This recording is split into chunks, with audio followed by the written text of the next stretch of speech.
नमस्कार, मैं हूं शांता सिंह और आप देख रहे हैं बोले भारत।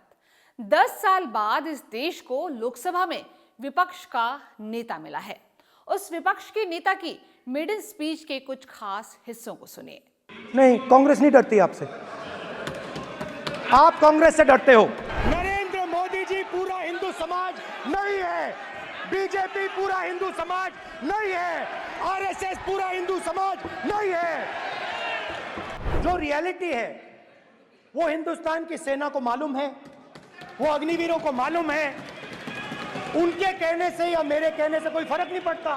सच्चाई तो उनको मालूम है, उनको मालूम है सच्चाई कौन बोल रहा है। क्योंकि हम सोचते हैं कि अग्निवीर सेना के खिलाफ है, जवानों के खिलाफ है, देशभक्तों के खिलाफ स्कीम है।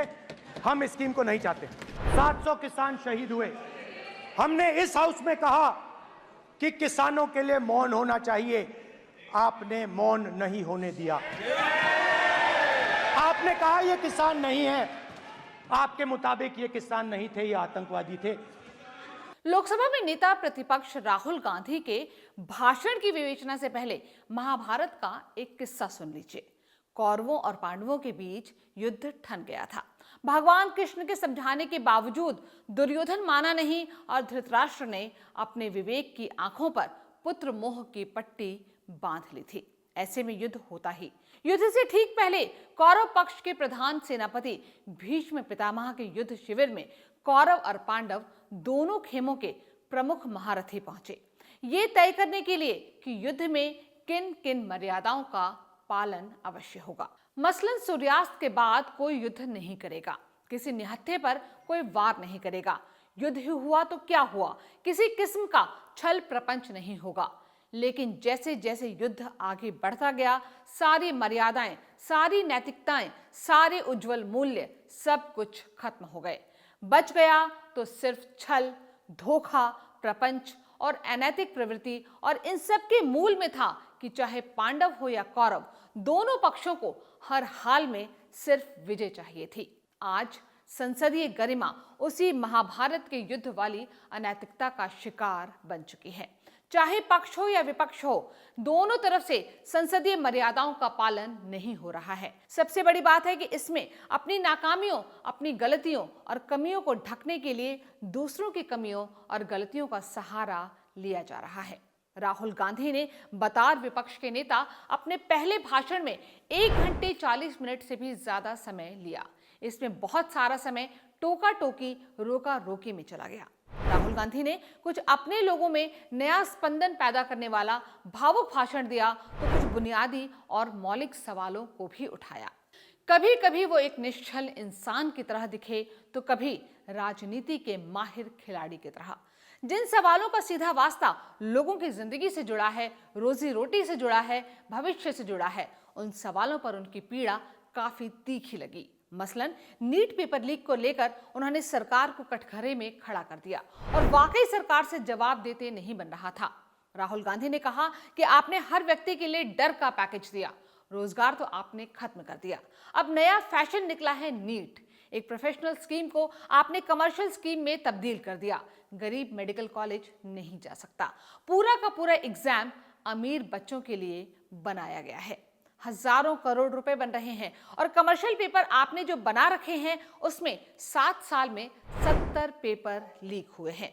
राहुल गांधी को ऐसा कहने का मौका खुद शिक्षा मंत्री धर्मेंद्र प्रधान ने दिया, जिन्होंने नीट पेपर लीक का बवाल मचा तो सिरे से खारिज कर दिया था कि ऐसा कुछ भी नहीं हुआ है, जबकि ऐसा हुआ है। इसके सारे सबूत तब तक घूमने लगे थे।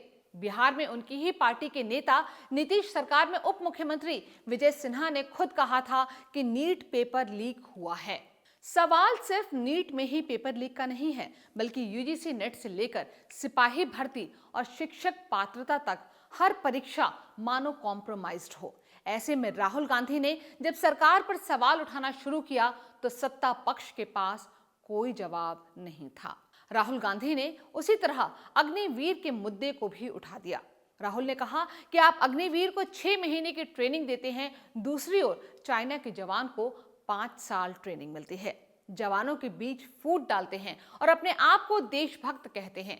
ये कैसी देशभक्ति है? इस पर रक्षा मंत्री राजनाथ सिंह ने कहा कि गलत बयानी कर कर सदन को गुमराह किया जा रहा है। अग्निवीर जब शहीद होता है तो इसके परिवार को 1 करोड़ रुपए की सहायता दी जाती है। गृह मंत्री अमित शाह बोले, ये सदन झूठ बोलने की जगह नहीं है। अगर नेता विपक्ष अपनी स्टेटमेंट का सत्यापन नहीं करते हैं तो उन्हें सदन और अग्निवीरों से माफी मांगनी चाहिए। लेकिन राहुल गांधी के बयान में सत्यता और असत्यता के बीच लोगों से जुड़ने वाली एक डोर जरूर दिखी, क्योंकि इस चुनाव में बीजेपी को जिस मुद्दे ने बहुत घाटा पहुंचाया उसमें अग्निवीर भी है। अब बीजेपी के नेता भले ही इसे गलत ठहराने की कोशिश करें, लेकिन बीजेपी की संभावनाओं में अग्निपथ योजना ने काफी बड़ा डेंट लगाया है। उसी तरह किसानों के सवाल पर राहुल गांधी ने कहा कि किसानों को मुआवजा दिलाने के लिए बनाया बिल इन्होंने रद्द किया। किसानों को डराने के लिए 3 कानून लाए गए। सच्चाई ये है कि ये अडानी अंबानी के लिए लाए गए। आप उनको कहते हो कि ये सब आतंकवादी हैं, ये झूठ नहीं है, सच है। 700 किसान शहीद हुए।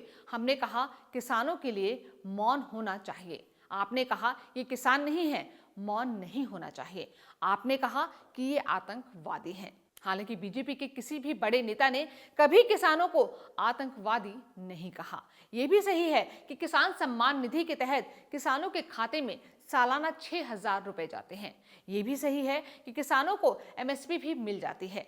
लेकिन राहुल गांधी को सरकार पर हमला बोलने और सरकार के डिफेंसिव होने की स्थिति अजय मिश्रा टेनी जैसे नेताओं के कारण हुई, जो सरेआम मंच से किसानों को धमका रहे थे और उनके बेटे आशीष मिश्रा पर आरोप लगा कि उसने अपनी जीप से किसानों को रौंद डाला। बावजूद इसके टेनी न सिर्फ केंद्र में गृह राज्य मंत्री बने रहे, बल्कि उन्हें बाइज्जत लोकसभा का टिकट भी दिया गया। बीजेपी टेनी को सही ठहराने में जुटी थी, लेकिन जनता ने कहा कि ये गलत है और टेनी को हरा दिया। टेनी जैसे लोगों की राह ने राहुल को हौसला दिया कि सदन में सरकार को घेर सकें। उसी तरह मणिपुर हिंसा का सवाल, जो बीते 1 साल से बेहद खतरनाक तरीके से सुलग रहा था और जिसका खामियाजा वहां पर बीजेपी के इस चुनाव में हार के रूप में चुकाना पड़ा, उस सवाल पर भी राहुल गांधी ने सरकार को घेरा। राहुल ने कहा, पहली बार भारत के इतिहास में जनता से स्टेटस छीने गए। जम्मू कश्मीर लद्दाख से स्टेट छीना है। मणिपुर को आपकी योजना ने जला दिया है, हिंसा में डुबो दिया है। पीएम मोदी आज तक मणिपुर नहीं गए। ऐसा लगता है पीएम के लिए मणिपुर स्टेट नहीं है। उसी तरह महंगाई के सवाल को छेड़कर राहुल गांधी ने उन लोगों के दिलों को छूने की कोशिश की है जो महंगाई के मारे हैं। और अगर कोई ये कहे कि लहसुन प्याज महंगे हो गए हैं, तो अब की बार वित्त मंत्री निर्मला सीतारमण ये कहकर नहीं बच सकती कि वो लहसुन प्याज तो खाती नहीं। आप कहेंगे कि राहुल गांधी ने जनता जनार्दन से जुड़े हुए सवाल उठाए हैं, लेकिन जैसा कि मैंने कहा कि ये महाभारत के युद्ध वाली स्थिति है, जहां किसी को न्याय और नैतिकता से कुछ भी लेना देना नहीं है। सबकी दौड़ सत्ता तक है। जैसे राहुल गांधी ने बीजेपी के बारे में कहा कि वो डराती है, लेकिन राहुल गांधी भूल जाते हैं कि जब भी पूर्ण बहुमत की सरकार होती है तो वो विपक्ष को ही नहीं, देश को भी डराती है। राहुल गांधी ने लोकसभा में आज भगवान शिव, गुरु नानक देव, ईसा मसीह, महात्मा गांधी, गौतम बुद्ध जैसे महामानवों की तस्वीर दिखाई और ये बताने की कोशिश की कि सभी ने निर्भय होने का अभय दान दिया था। बात यहां तक ही रहती तो सही होती, लेकिन आगे उन्होंने कहा कि यही अभयदान कांग्रेस दे रही है। ये बात कुछ पची नहीं। अब ये मत कहिएगा कि हाजमूला खा लीजिए, क्योंकि उससे भी ये बात पचेगी नहीं, क्योंकि ये किसे पता नहीं है कि कांग्रेस के राज में कितने बड़े बड़े हिंसक दंगे हुए। 1984 में सिख दंगों में चुन चुनकर सिखों को मारा गया। 1987 में यूपी के हाशिमपुरा और 1989 में भागलपुर में मुसलमान मारे गए। तब राहुल गांधी के पिताजी राजीव गांधी प्रधानमंत्री थे और 1992 में बाबरी मस्जिद विध्वंस के बाद जितने भीषण दंगे हुए, उसमें तो क्या हिंदू और क्या मुसलमान सभी मारे गए थे। आप कह सकते हैं कि 30 साल पुराने अतीत को कुरेदना क्या वर्तमान में सही होगा? कायदे से सही तो नहीं हो सकता, लेकिन कांग्रेस क्या अपना मौलिक चरित्र बदल लेगी? महात्मा गांधी से चली कांग्रेस इंदिरा गांधी तक पहुंची थी, जिसमें इमरजेंसी भी थी और लोकतंत्र का हनन भी। जिस वक्त राहुल गांधी संविधान की दुहाई दे रहे थे, तो अमित शाह ने उनको ये बात याद दिलाई थी। अभय की बात तो इनको करने का कोई अधिकार नहीं है। आपातकाल में पूरे देश को इन्होंने भयभीत करा है। और हाँ, इमरजेंसी से याद आया कि दोबारा लोकसभा अध्यक्ष बनने के बाद अपने भाषण में ओम बिरला ने इमरजेंसी की यादें ताजा कर दी थी। कांग्रेस को बहुत बुरा लगा था, इतना बुरा लगा था कि नेता प्रतिपक्ष राहुल गांधी ने स्पीकर के कक्ष में जाकर अपनी नाखुशी जताई थी। जब आप अहिंसा, साहस और सच की बात करते हैं तो सिर्फ मीठी मीठी गप नहीं चलेगी, बल्कि कड़वी कड़वी बातों को भी निगलना सीखना पड़ेगा। लोकसभा में अपने पूरे भाषण के दौरान राहुल गांधी को देखकर ऐसा नहीं लगा कि सबसे बड़ी पंचायत में वो बोल रहे हैं, बल्कि ऐसा लग रहा था मानो किसी चुनावी सभा या डिबेट काउंसिल में बोल रहे हैं। संसदीय गरिमा और मर्यादा का शरण आहिस्ता आहिस्ता ऐसे ही होता है। संसदीय तकाजा तो यही है कि कोई भी सदस्य स्पीकर को संबोधित करता है, लेकिन ऐसा नहीं दिखा। ऐसा तब भी नहीं दिखता है जब प्रधानमंत्री बोलते हैं। प्रधानमंत्री नरेंद्र मोदी के सदन में आने पर सत्ता पक्ष मोदी मोदी के नारे लगाने लगता है तो विपक्ष राहुल राहुल का। इन दोनों नेताओं को चाहिए कि इस पर अंकुश लगाते, क्योंकि संसद नेता सदन और नेता प्रतिपक्ष के व्यक्तित्व से कहीं ज्यादा बड़ी है। एक बात और, धर्म की राजनीति में बीजेपी की तरह कांग्रेस भी आने लगी है।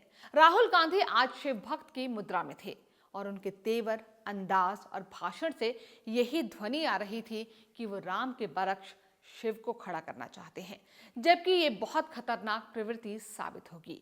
हिंदू धर्म की धार्मिक चेतना में राम और शिव एक दूसरे में समाये हैं।